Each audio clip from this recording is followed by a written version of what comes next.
Hello everyone, welcome to our channel the learning companion. 11th 12th में जितने भी बच्चे नॉन मेडिकल लेते हैं उनमें से मोस्टली सभी का एक ही एम होता है कि बीटेक के लिए उन्हें एक अच्छा कॉलेज मिल जाए। तो बीटेक में अच्छे कॉलेज में एडमिशन के लिए एक एंट्रेंस तो सबको पता है, आईआईटी जेईई, और सभी बच्चे उसकी बहुत ही ज्यादा डेडिकेशन के साथ प्रिपरेशन भी करते हैं। बट इसके अलावा बहुत सारे ऐसे एंट्रेंस एग्जाम हैं जिसके थ्रू आपको बीटेक के लिए अच्छे कॉलेजेस में एडमिशन मिल सकता है। ऐसे कॉलेज जिनका पैकेज भी बहुत ज्यादा है एंड कुछ कुछ ऐसे कॉलेजेस है इसमें जिसमें फीस भी कम रहती है।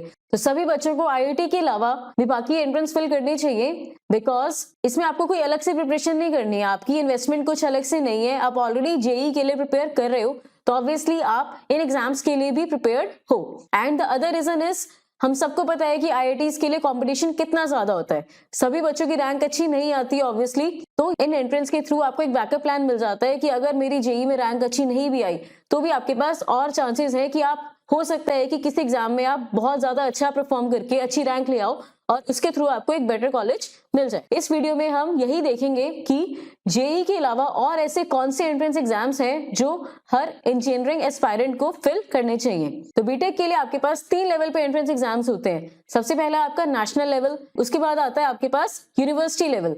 यूनिवर्सिटी लेवल वाले ऐसे एग्जाम्स होते हैं जो एक यूनिवर्सिटी कंडक्ट करती है अपने कैंपस में या उससे एफिलिएटेड जो कॉलेजेस होते हैं उसमें एडमिशन के लिए। फिर उसके बाद आते हैं आपके स्टेट लेवल के एग्जाम्स। स्टेट लेवल में कौन से एग्जाम्स होते हैं जो एक state, for example West Bengal state है, वो अपने स्टेट यूनिवर्सिटीज हो गई जैसे, उनके कॉलेजेस में एडमिशन के लिए जो एग्जाम होता है उसे हम क्या कहते हैं, स्टेट लेवल के एग्जाम्स। तो सबसे पहले हम देखते हैं कि नेशनल लेवल के आपके कौन से एग्जाम्स होते हैं। तो the first one is obviously IIT JEE. इसके बारे में आप सभी को पता है, इस एग्जाम के थ्रू आप 4 तरह के कॉलेजेस में एडमिशन ले सकते हो। The first one is IIT, second is NIT, and the third is triple IITs, and the fourth one is CFTIs. उसके बाद आता है आपका नेशनल लेवल पे आपका central universities common entrance test होता है जिसे हम कहते हैं सीयूसीईटी। सीयूसीईटी आपका 14 सेंट्रल यूनिवर्सिटीज में डिफरेंट कोर्सेज में एडमिशन के लिए टेस्ट होता है। ठीक है, तो इसमें बहुत सारी ऐसी यूनिवर्सिटीज हैं जिसमें आपको बीटेक कोर्स भी मिल जाएगा। तो नेशनल लेवल पे आपकी आईआईटी जेईई एंड सीयूसीईटी होता है। तो अगर कोई बच्चा जेईई भर रहा है तो आई विल रिकमेंड कि वो सीयूसीईटी भी फिल करे।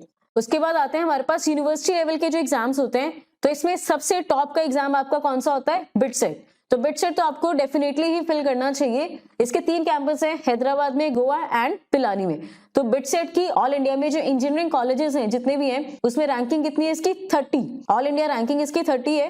नेक्स्ट देखते हैं, नेक्स्ट आता है हमारे पास वीआईटी वेल्लोर का जो एग्जाम होता है वो कौन सा होता है, वीआईटी ट्रिपल ई। ठीक है, तो वेल्लोर इंस्टीट्यूट ऑफ टेक्नोलॉजी में एडमिशन के लिए वीआईटी अपना एग्जाम कंडक्ट करवाता है। वीआईटी वेल्लोर की भी रैंकिंग आपकी ऑल इंडिया रैंकिंग क्या है, 15th। बहुत सारे आईआईटी से ऊपर रैंकिंग है इसकी वीआईटी वेल्लोर की।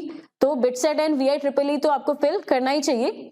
उसके बाद आता है हमारे पास एसआरएम जेईई। जो एसआरएम ग्रुप ऑफ इंस्टीट्यूट्स हैं वो अपना एग्जाम कंडक्ट करवाते हैं बीटेक में एडमिशन के लिए, एंड इस एग्जाम के भी सेंटर्स आपके ऑल ओवर इंडिया बनते हैं। और जो एसआरएम ग्रुप है उसके मोस्टली 5 to 6 सेंटर्स हैं। एक सेंटर जैसे आपका हरियाणा में है, फिर सिक्किम में है, या फिर एनसीआर दिल्ली में भी है, गाजियाबाद में, रमापुरम। तो इंडिया में बहुत सारी सिटीज में इसके सेंटर्स हैं। तो it can also be a good option अगर आपको लगता है कि आप जेईई में अच्छा स्कोर नहीं कर पाओगे या फिर आप बैकअप ऑप्शंस देख रहे हो। उसके बाद आता है आपके पास एसआईटी ट्रिपल ई। तो एसआईटी ट्रिपल ई कौन कंडक्ट करवाता है, तो आपके पास Symbiosis international group of colleges में एडमिशन के लिए बीटेक के लिए ये एग्जाम होता है आपका। एंड सिम्बाइसिस के कैंपस जैसे आपको पता है कि पुणे, बैंगलोर, नासिक, नोएडा, हैदराबाद, नागपुर, इन सभी जगह है। तो अगर किसी को सिम्बाइसिस में एडमिशन लेना है तो वो ये एंट्रेंस फिल कर सकता है। उसके बाद आता है आपके पास KIITEE। ये किसके लिए होता है, ये हमारे पास होता है Kalinga Institute of Industrial technology.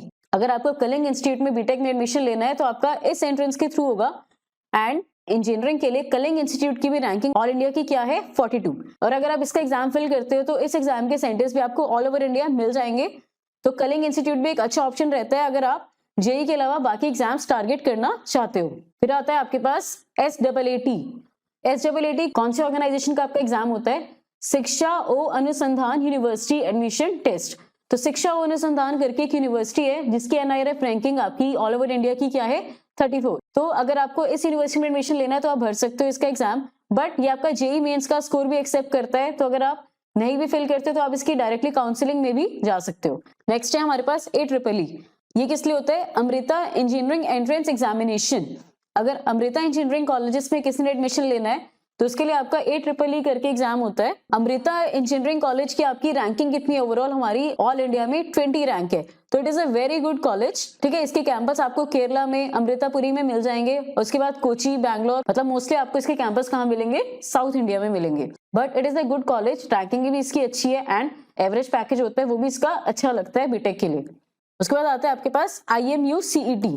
अब ये IMU CET कौन कंडक्ट करवाता है, इंडियन मैरीटाइम यूनिवर्सिटी। तो अगर किसी का इंटरेस्ट मैरीटाइम इंजीनियरिंग में, ओशन इंजीनियरिंग में या फिर शिप बिल्डिंग इस तरफ ज्यादा है तो उसे IMU CET डेफिनेटली फिल करना चाहिए। इसके कैंपस आपको कहाँ मिलेंगे, ऑब्वियसली ऐसी जगह पे मिलेंगे जो ओशन साइड हमारी सिटीज होती है, जैसे चेन्नई, मुंबई, नवी मुंबई, कोची, विशाखापट्टनम, कोलकाता। तो अगर किसी का मैरीटाइम की तरफ इंटरेस्ट ज्यादा है, मैरीटाइम इंजीनियरिंग करना चाहता है कोई, तो IMU CET is the best option. फिर आता है हमारे पास MET। MET आपका किसके लिए होता है, MET हमारा होता है मणिपाल यूनिवर्सिटी में एंड उसके जो एफिलिएटेड कैंपस होते हैं उसमें एडमिशन के लिए आपका एंट्रेंस टेस्ट होता है। तो ये बिटसेट के टक्कर की यूनिवर्सिटी है मणिपाल, तो अगर आप बिटसेट भरते हो तो आप मणिपाल भी ट्राई कर सकते हो। फिर एक होता है आपके पास AMU EEE। AMU EEE क्या होता है, अलीगढ़ मुस्लिम यूनिवर्सिटी इंजीनियरिंग एंट्रेंस एग्जाम। तो अगर आप अलीगढ़ मुस्लिम यूनिवर्सिटी में एडमिशन लेना चाहते हो तो आप AMU EEE फिल कर सकते हो। नेक्स्ट है हमारे पास UPES EAT। तो UPES आपको पता है कि क्या है, university of petroleum and energy. तो university of petroleum and energy जो होती है वो अपना एंट्रेंस एग्जाम कंडक्ट करवाती है अपने सभी कोर्सेज के लिए जो वो बीटेक में देती है। तो इसमें पेट्रोलियम एंड एनर्जी से रिलेटेड जो आपकी स्टडीज हैं, अगर आप उसमें कुछ आगे परस्यू करना चाहते हो तो UPES EAT is the best option. इसका कैंपस आपको कहाँ मिलेगा, देहरादून में। और इस एग्जाम में जो उत्तराखंड के लोग हैं, उत्तराखंड का डोमिसाइल है जिनके पास, उन्हें ऑब्वियसली प्रेफरेंस भी मिलेगी, बट इसके एग्जाम सेंटर्स आपको ऑल ओवर इंडिया मिलेंगे। तो अगर आप पेट्रोलियम या एनर्जी की साइड जाना चाहते हो तो ये आपके पास एक अच्छा ऑप्शन है। फिर आता है आपके पास IPU CET, Indraprastha university. Delhi में आपके पास जो IPU यूनिवर्सिटी है वो अपना एंट्रेंस एग्जाम कंडक्ट करवाती है, IPU CET। तो ये सारे आपके पास यूनिवर्सिटी लेवल एग्जाम्स होते हैं, इनके examination centres all over India बनते हैं। आपको ये सारे एग्जाम्स भरने की जरूरत नहीं है, अपनी नीड्स के अकॉर्डिंग, अपने फील्ड के अकॉर्डिंग, अपनी प्रेफरेंस देख के आप इसमें से 3-4 एग्जाम्स भर सकते हो।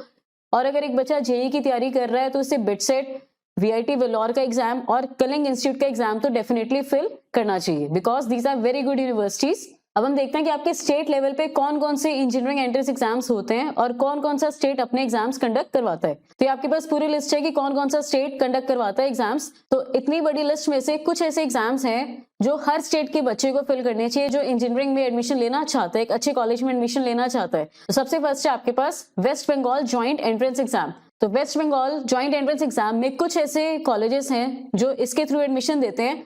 तो इसमें सबसे बेस्ट कॉलेज आपको कौन सा है, जादवपुर यूनिवर्सिटी। तो जादवपुर यूनिवर्सिटी एक गवर्नमेंट कॉलेज है, ठीक है, गवर्नमेंट यूनिवर्सिटी है एंड उसमें आपकी पूरी इंजीनियरिंग की फीस ऑलमोस्ट नेग्लिजिबल रहती है, 10 to 20,000 में आपकी कंप्लीट इंजीनियरिंग हो जाती है। एंड उसका जो पैकेज होता है, पैकेज भी उसका अराउंड 20 to 25 लाख उसका एवरेज पैकेज रहता है। तो अगर आप किसी और स्टेट से भी बिलोंग करते हो तो आप West Bengal joint entrance exam तो आपको डेफिनेटली फिल करना चाहिए। उसके बाद महाराष्ट्र कॉमन एंट्रेंस टेस्ट है जो महाराष्ट्र कंडक्ट करवाता है। ऑब्वियसली इन सारे एग्जाम्स में जो स्टेट के लोग हैं, स्टेट के बच्चों को प्रेफरेंस मिलती है, बट ऐसा नहीं है कि बाहर के बच्चे फिल नहीं कर सकते। ऑल ओवर इंडिया के किसी भी स्टेट के बच्चे एग्जाम फिल कर सकते हैं। तो वेस्ट बंगाल का एक अच्छा एंट्रेंस एग्जाम है, आपके पास एक ऑल्टरनेट ऑप्शन रहता है। जैसे कि बाकी प्राइवेट जो आपके पास बिटसेट, VIT वेलोर वाली यूनिवर्सिटीज, उनकी फीस ज्यादा रहती है, बट जो स्टेट लेवल के एग्जाम्स होते हैं उसमें कुछ ऐसे गवर्नमेंट कॉलेजेस होते हैं जिनकी फीस भी कम होती है एंड उनकी एवरेज पैकेजेस, जो उनकी फाइनल प्लेसमेंट्स होती है, वो भी अच्छी होती है। तो एक आपको वेस्ट बंगाल बता दिया जिसमें आप जादवपुर यूनिवर्सिटी को टारगेट कर सकते हो। फिर आपके पास महाराष्ट्र का जो टेस्ट होता है उसमें भी आपको अच्छे कॉलेजेस मिल जाएंगे। उसके बाद आता है आपके पास तमिलनाडु इंजीनियरिंग एडमिशन। तो तमिलनाडु का जो टेस्ट होता है उसके थ्रू भी आपके कुछ ऐसे कॉलेजेस हैं जो आप टारगेट कर सकते हो। फॉर एग्जांपल आपका RV कॉलेज ऑफ इंजीनियरिंग है, जो RV कॉलेज है वो भी एक बहुत अच्छा कॉलेज माना जाता है इंजीनियरिंग के लिए। अगर आप तमिलनाडु का एग्जाम भर रहे हो तो आप उसे टारगेट कर सकते हो। फिर उसके बाद कर्नाटका का जो अपना एग्जाम होता है COMED के, consortium of medical engineering and dental college, तो इसके थ्रू भी कर्नाटका में भी कुछ ऐसे अच्छे कॉलेजेस हैं जो आप टारगेट कर सकते हो अपार्ट फ्रॉम दी JEE। ठीक है, तो ये अब आपकी सारी लिस्ट है कि स्टेट लेवल पे कौन कौन से एग्जाम्स होते हैं। तो अपने स्टेट का एग्जाम तो आप लोग डेफिनेटली भरना, और एक आधे स्टेट का आप और भर सकते हो, जैसे दिल्ली यूनिवर्सिटी का एंट्रेंस टेस्ट है, तो वेस्ट बंगाल, महाराष्ट्र, तमिलनाडु, ये भी आप टेस्ट भर सकते हो। तो ये सारे आपके इंजीनियरिंग से रिलेटेड एंट्रेंस एग्जाम्स थे। तो ऐसा नहीं है कि आपको सारे ही भरने हैं, बट 4 to 5 एग्जाम्स आप JEE के अलावा बाकी भरिए, बिकॉज कभी कभी ऐसा होता है कि आप जेई में अच्छा नहीं परफॉर्म कर पाते, लेकिन किसी और एग्जाम में आप बहुत अच्छा परफॉर्म कर लेते हो, ठीक है, तो 4 से 5 एग्जाम्स आप डेफिनेटली फिल करो। कुछ नहीं जाता, सिर्फ एक आपको फॉर्म फिल करना है, बाकी आपकी प्रिपरेशन ऑलरेडी होती है एग्जाम्स की। इसके अलावा अगर आपको और कोई एंट्रेंस एग्जाम भी पता है इंजीनियरिंग के लिए, या फिर जो आपको लगता है कि बच्चों को फिल करना चाहिए, तो प्लीज हमें कमेंट सेक्शन में बताइए, ताकि बाकी बच्चों को भी पता चल जाए उसके बारे में। और अगर आप चाहते हैं कि हम इसमें से किसी भी एंट्रेंस से रिलेटेड एक या किसी भी कॉलेज से रिलेटेड एक स्पेसिफिक वीडियो बनाए, तो अभी आप कमेंट सेक्शन में कमेंट करके बता सकते हैं, and we will try to make a detailed video on that particular college और that entrance exam. Thank you.